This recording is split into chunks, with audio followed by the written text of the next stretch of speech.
Okay, for this particular code, what this code is trying to do is we would have items, okay, in our program, and then for each item we are updating the quality. Okay, so instead of doing it this way, this would mean that each item would have its own way of updating quality.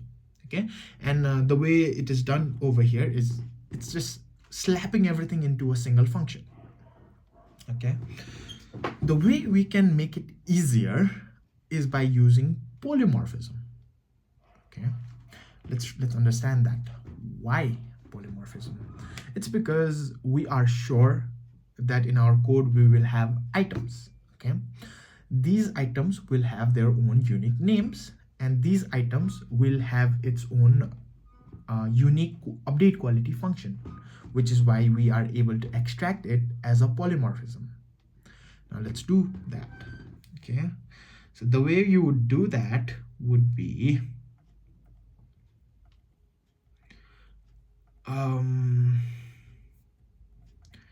let me do it this way. So we are going to convert item, right, into an abstract class. Okay, each item should have its own update quality method with which it updates its own quality. Okay, that make a little bit sense? Now each item, instead of coding each item and changing its item by using its name, we are gonna create their own respective classes. Okay, for each item we're gonna create its own respective class. Okay, so let me do that. The way I do that would be class. The first item I am interested in is called a dexterity vest. Okay, and that's a type of item. Okay, that looks good. And I am gonna have to override the update quality function, and I'm gonna need to create a constructor. Okay, this constructor is a bit boring because I need to pass in positional arguments. The better way to do this would be create named arguments so that I know which argument I'm trying to address. Okay, so I'll do it this way. Okay, so item will now have named arguments instead of positional arguments.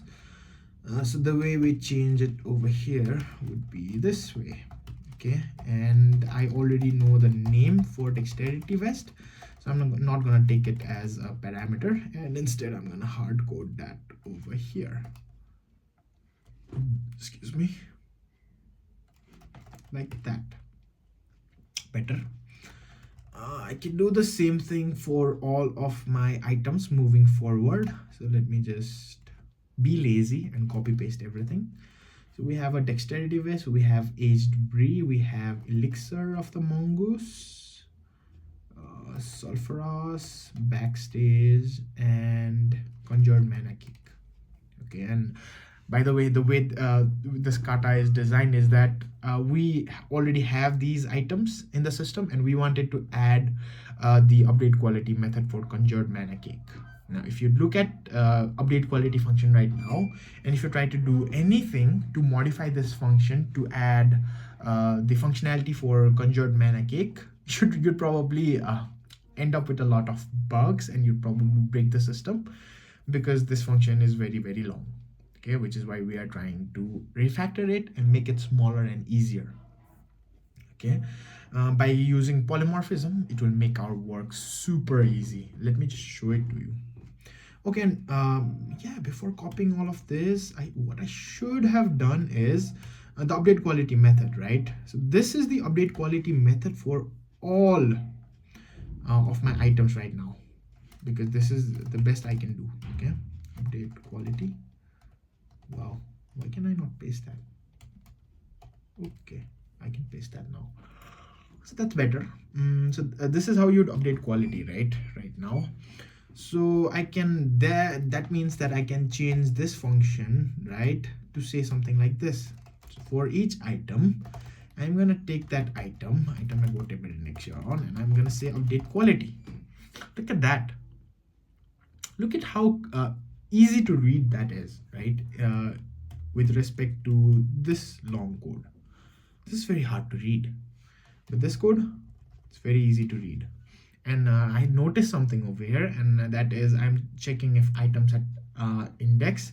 So instead of doing that, I can use another type of for loop, and that for loop is var item in items, and I can simply do item dot update quality. This is even better.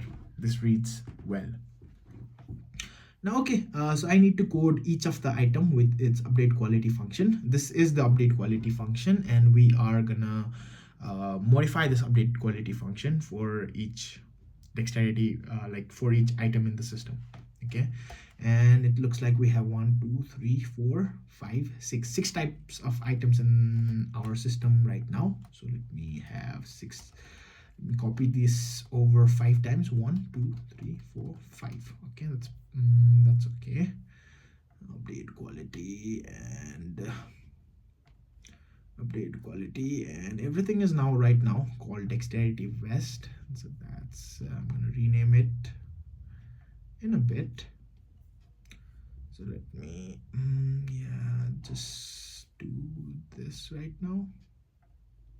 Okay, so this one, dexterity vest. This is not going to be called dexterity vest. It's going to be called aged brie. So let me see, aged brie. Okay, better. This one will be called elixir of the mongoose. Let me rename it. Elixir, elixir of mongoose. Okay. Then we have sulfurous, and then we have backstage, and then we have conjured mana item. Oops.